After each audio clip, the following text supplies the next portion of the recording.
خیرکم من تعلم القرآن وعلمہ، تم میں سے سب سے بہترین وہ ہے جو قرآن پاک سیکھے اور سکھائے۔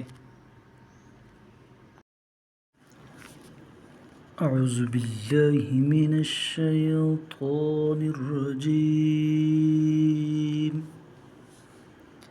میں پناہ مانگتا ہوں اللہ کی شیطان مردود سے۔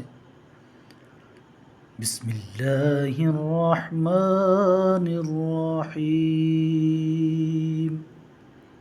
اللہ کے نام سے شروع کرتا ہوں جو بڑا مہربان نہایت رحم والا ہے۔ لَتُبْلَوُنَّ فِي أَمْوَالِكُمْ وَأَنفُسِكُمْ وَلَتَسْمَعُنَّ مِنَ الَّذِينَ أُوتُوا الْكِتَابَ مِنْ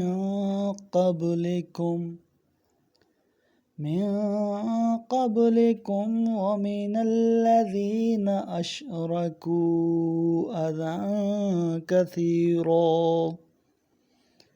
وَإِنْ تَصْبِرُوا وَتَتَّقُوا فَإِنَّ ذَلِكَ مِنْ عَزْمِ الْأُمُورِ۔ مسلمانوں، تمہیں ضرور اپنے مال و جان کی آزمائشوں کا سامنا کرنا ہوگا، اور تم ضرور اہل کتاب اور مشرکین سے دل آزاری کی باتیں کثرت سے سنو گے، اور اگر تم صبر کرو اور تقوی اختیار کرو تو یہ معاملات میں عزم راسخ کی علامت ہے۔ وَإِذْ أَخَذَ اللَّهُ مِيثَاقَ الَّذِينَ أُوتُوا الْكِتَابَ لَتُبَيِّنُنَّهُ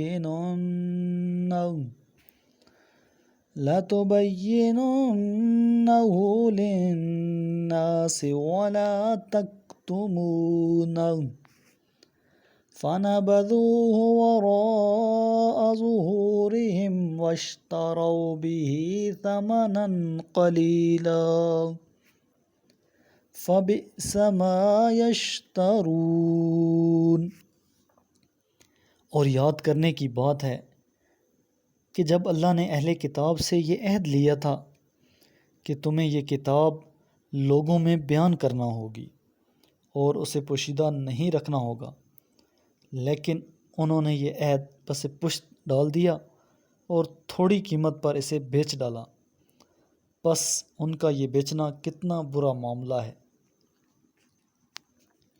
لا تحسبن الذين يفرحون بما أتوا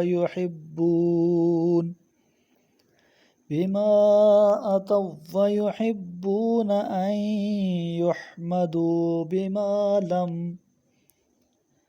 بما لم يفعلوا فلا تحسبنهم بمفازة من العذاب وَلَهُمْ عَذَابٌ أَلِيمٌ۔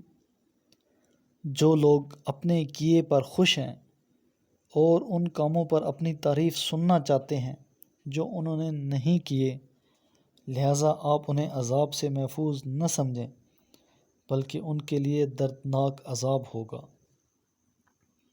وَلِلَّهِ مُلْكُ السَّمَاوَاتِ وَالْأَرْضِ وَاللَّهُ عَلَى كُلِّ شَيْءٍ قَدِيرٌ۔ اور وہ بچ کر کہاں جائیں گے؟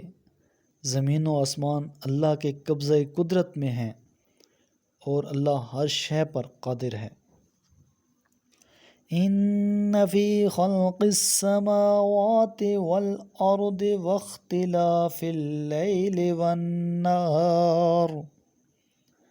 وَالنَّهَارِ لَآيَاتٍ لِأُولِي الْأَلْبَابِ۔ بے شک آسمانوں اور زمین کے پیدا کرنے اور رات اور دن کے بدلنے میں صاحبان عقل کے لیے نشانیاں ہیں۔